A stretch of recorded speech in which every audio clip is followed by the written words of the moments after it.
This is the all-new 2026 Hyundai Palisade XRT PRO. Has Hyundai finally delivered a three-row crossover with the capability to compete with the Toyota 4Runner and Honda Pilot Trail Sport? We're going to check out all the main features, take it for a drive, and then put it to the test. Right now on Driving Sports TV.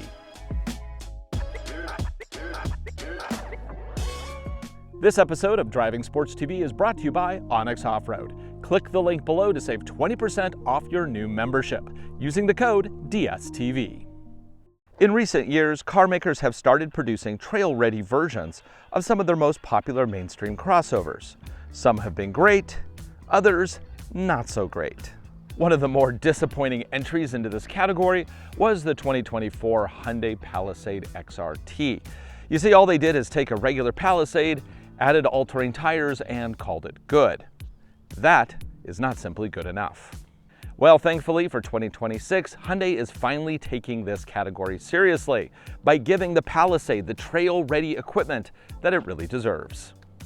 This is the all-new 2026 Hyundai Palisade XRT PRO. It is a significant upgrade in every possible way. And yes, it finally also has off-road drive modes, which I think is a first for any Hyundai sold here in the United States. Historically, it's been a global thing, they just haven't offered them here. Well, finally, that has changed. The XRT PRO also comes standard with recovery hooks both in the front and the back, an extra inch of ground clearance, 18-inch alloy wheels wrapped in all-terrain tires, and it even gets an excellent off-road status display. Plus, there's a unique front nose with a small skid plate integrated underneath. Visually, you can probably tell that this new Palisade is actually bigger and bolder than the one it replaces. It also gets fancy lighting on the outside and better materials on the inside. And that's not just for the XRT PRO, that is true for the Palisade across all trim levels. Under the hood is a newly developed 3.5-liter direct-injected V6 engine, making a peak output of 287 horsepower and 260 pound-feet of torque. The transmission is a standard 8-speed automatic. All-wheel drive is standard on this off-road trim, and it uses Hyundai's own H-Track system, enhanced with snow, sand, and mud off-road settings.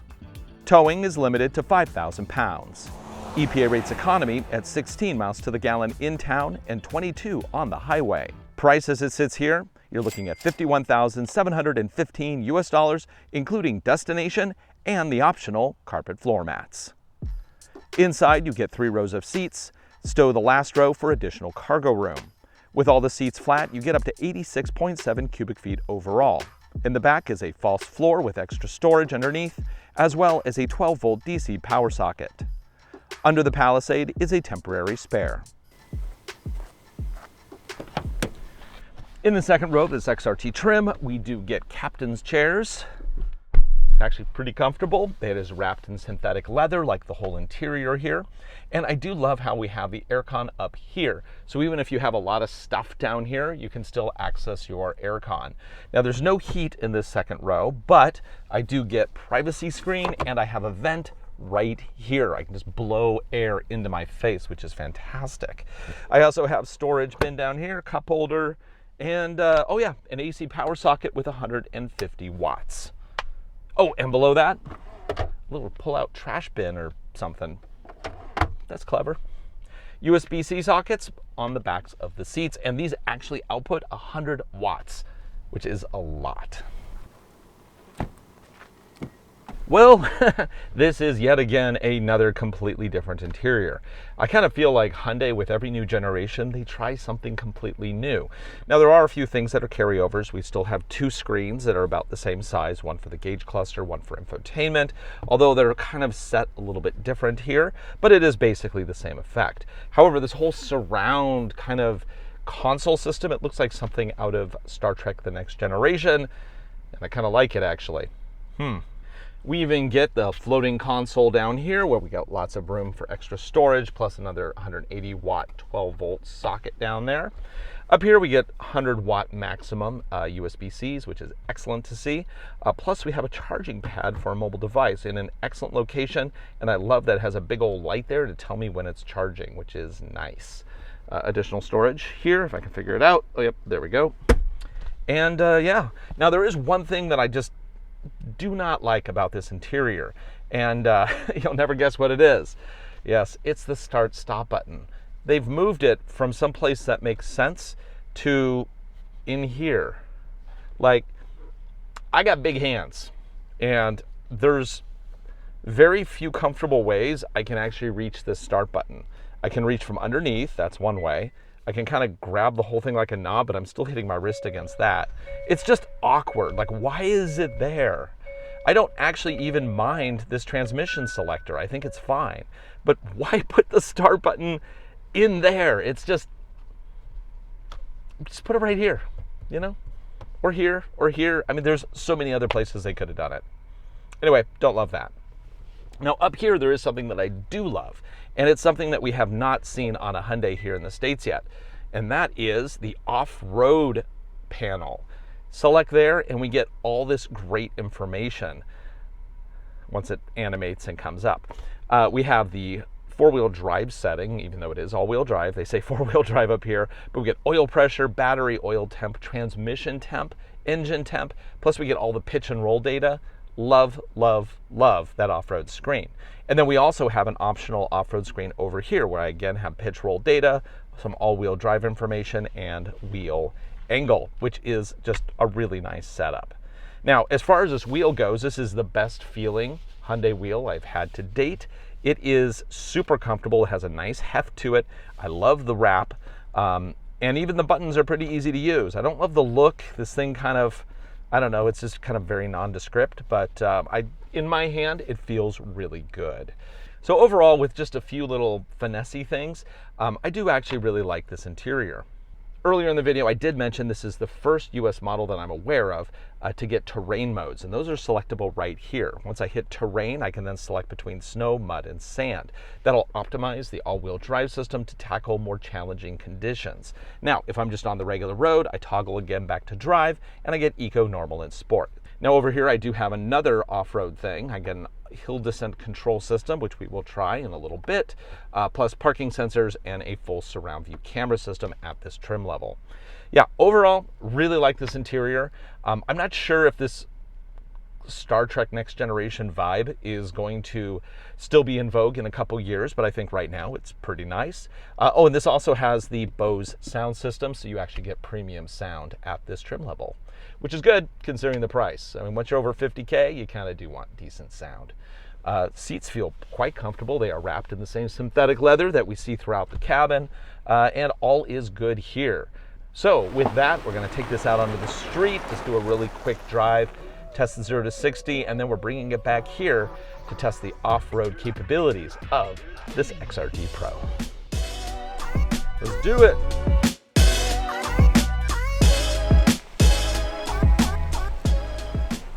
So I have the gauge cluster up that shows me the all-wheel drive power distribution, and it does look like most of the time it is sending some power to the rear wheels. Of course, under full throttle, I get a little bit more back there, which is kind of what you want. Let's kick off the road portion of this review with a 0 to 60 test. I'm putting the drive mode into sport so we get the most aggressive throttle. I'm just going to line up here and hit the throttle and see what happens. 3, 2, 1, punch it. And 50 and 60. 7.95 seconds. Not terribly fast, but I think for most people's use, that'll probably be fine. Now we do have paddle shifters here, so I can override my gear selection. This is an 8-speed automatic transmission, and it seems to work pretty fine. I like the little animation up here on the gauge cluster. That looks pretty nice. Add throttle, boom, there we go. Cool. Oh, it will hold gears because I'm in second right there, and it was slow to take off.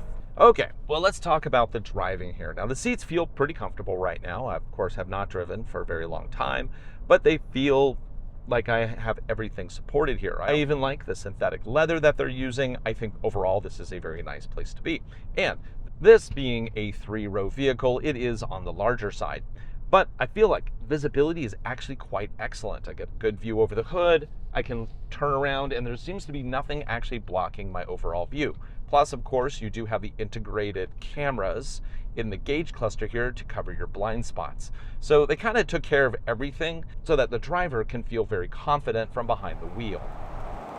And of course, if I want to adjust my climate controls, they are simple knobs and buttons down here.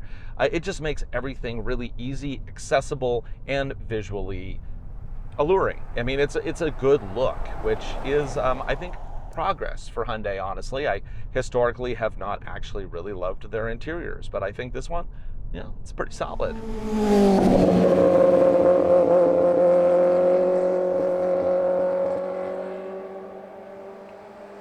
Of course, this is running some mild all-terrain tires. It's the same tires that Kia and Hyundai have used as all-terrain options in the past.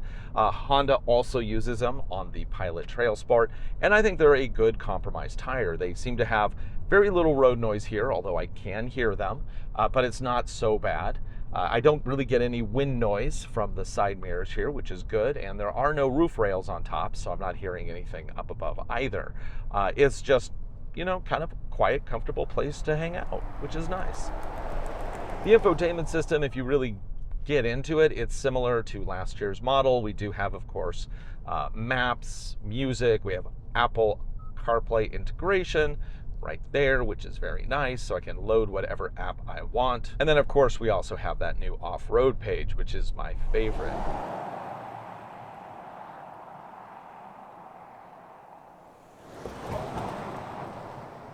Yeah, on the corners, the roll is very well controlled. It's very comfortable to drive. Overall, I kind of like it. And of course, at this trim level, you do get all of the standard safety features you would expect here in 2025. We do get adaptive cruise control with lane centering. Let's go ahead and give that a try. Hit the button there, set my distance, turn on lane centering. I now get the little lane tracing laser in the middle of the gauge cluster here, and boom, we're off to the races. Now, obviously this is a hands-on system. I'm just showing you how well it tracks with my hands off of it right now, and it's doing a great job. Now this also, of course, has blind spot warning, as well as full surround view camera system with rear cross traffic alerts. I'd say this is overall a really nice daily driver if you have family that you need to bring here and there, or you just do a lot of road trips and stuff like that. This vehicle is going to be good. However, this isn't just a Palisade, it is a Palisade XRT Pro. And the Pro means that this one can go even further off the trail than the standard XRT, which was, let's just be completely honest, a standard Palisade with some all-terrain tires. This one actually has a lot more going for it. So we're going to now put this to the test at our Peninsula Proving Grounds to see if this is worthy of the Pro designation.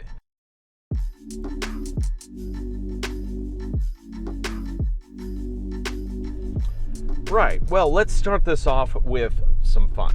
I'm gonna go ahead and stop it here. So I'm gonna go ahead and switch the drive mode here into terrain mode, and I'm gonna select sand, which will give me a little extra wheel spin to kind of have a little bit more fun in this type of surface. Now, sand is typically so that you can kind of churn through difficult traction situations, but it does double as kind of a fun rally mode if you want it to.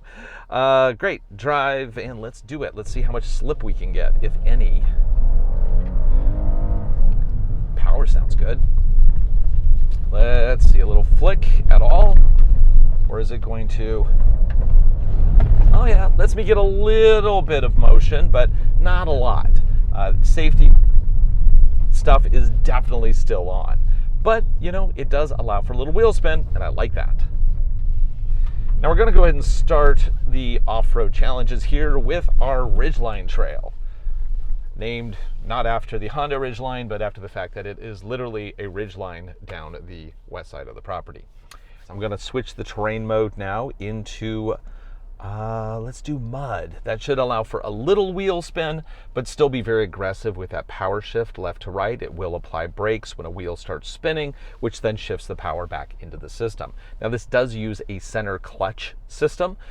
Those can overheat if they're used a lot, so we're going to watch for that and see how well this does. And I am going to go ahead and put, let's go ahead and put up off-road page there, and I'm also going to do my off-road page over here just so I have kind of the information very easily available.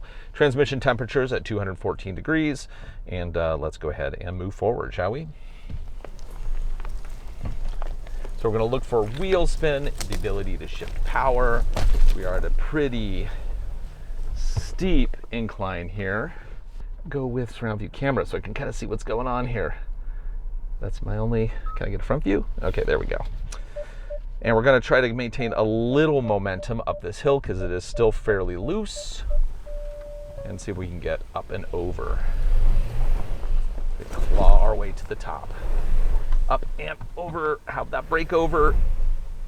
Ooh, a little dragging. Longer wheelbases aren't very good for brake over, but we got over, no problem. Very nice.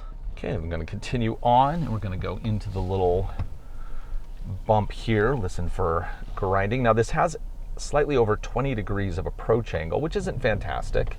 It is a little bit better than what you'd find on a Subaru though. There we go, no problem. Now it is nice that this has 18-inch wheels, so we actually do get a fair amount of sidewall, which will prevent rocks from damaging the wheels so easily. When you have no sidewall, pretty much your wheel is grinding up against the surface that you're driving through. Not a good thing. But anyway, this one has 18s, nice chunky sidewall, very good. Now we're going to check out the ability to shift power around once we get through here as we go through the mogul course. Look at that tree. Actually, I should be using the cameras here. There we go. No tracking lines on the front view though, which is a little disappointing. I only get them on the top-down view, which is not as useful. Check the wide to get alignment here for the mogul course. And now here we are. Oh, I think we hit. Let's continue on here. Get the camera up. Do the corner here, see if we're going to drag too much. Oh, oh, oh. Definitely lifting a tire here. Oh. Okay, now we have a hole on the right. We're going to put a wheel down there, which is going to lift. Ooh, well, we're definitely grinding there. Ooh, hitting that metal skid plate. Now this does have a little bit over 8 inches of ground clearance, about 8.4, but it is not acting like it has enough clearances here. Get more aligned. Yeah, there we go. A little less dragging. That's a little better. All about your alignment. But you notice that back wheel, it's up in the air. So that tells me that we have not so great of articulation. But it is able to push power down like super easy. I'm getting like no fussiness whatsoever in the power distribution here. It's actually doing an excellent, excellent job. Nice, like no wheel spin at all through the moguls. That is like kind of like acting a little like a locker, which I'm a little shocked to say in a Hyundai here. Now this sand slide, this is really going to stress that ability to put power down because it's just a little bit more extreme. So continuing on in mud mode, on sand slide here, we're actually going to really lift up that rear tire, look for any power shifting. It's so smooth. I am like kind of blown away here with how good this is doing. Now the ground clearances are still an issue. However, the ability to put power down, it's incredibly good. Wow. Okay, well, let's continue on over ridgeline, and then we have a hill descent control test. Okay, we're gonna go around the hole here, put the camera on again. We got a deep hole, which is definitely gonna lift that rear driver's side tire. But how much grinding are we gonna get? It's adding a little throttle, just a little. Keeps moving us forward. Dude, this works great. Departure angle, how much grinding? None. Now it's a 22-ish degree departure angle. Oh, but look at that, gets through it. Nice. Well done, Hyundai.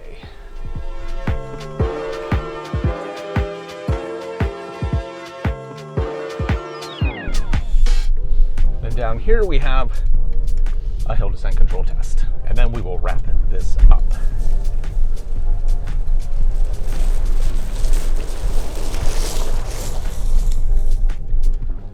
Now we're going to try the hill descent control. I just hit a button over here. Downhill brake control is on. I am still in mud mode. Not like that really matters, because this is only using brakes to kind of keep me straight and tracking true. See, it's very slippery. How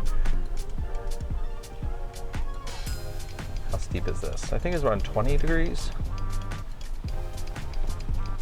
And this will use the approach vector to determine my speed. So I'm gonna just crawl slowly, take my foot off the brake, and now it's just gonna ease me down at about 2 miles per hour. Nice, okay.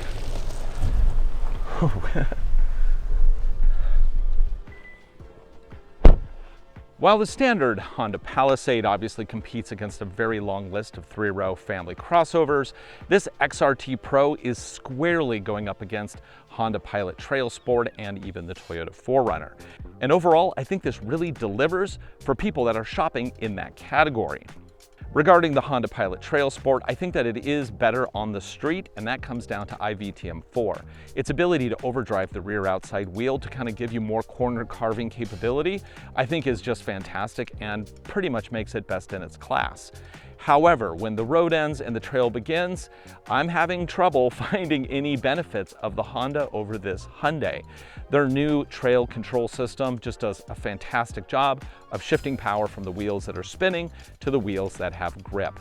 In fact, it's so smooth, you practically can't even tell that you ever lost grip in the first place. And that is phenomenal. Now, comparing this versus say like a Toyota 4Runner, that's going to be a more difficult kind of conversation. Obviously the 4Runner being a body-on frame with a solid axle rear, it is going to drive a lot more like a truck because it is based on a truck chassis. So it's not going to be as nice on the street if you're in the corners. However, when you get off-road, that solid axle gives you a lot more working ground clearance than this vehicle does, even with its 8.4 inches. In fact, we did grind several times with that 8.4 inches, so that is not really a solid selling point on this vehicle. Really, the selling points I think on this one are the recovery loops front and back, the excellent all-wheel drive system, super comfortable interior, and very capable motor. Yes, it is a V6. No, it's not terribly fast, but it is extremely capable and exactly what people need in this category. So as for me, I still prefer vehicles like the 4Runner for any off-road adventures. And then on street, I kind of still prefer the Honda Pilot, but if you're looking for a nice blending of the two, the Hyundai Palisade XRT Pro is an excellent choice.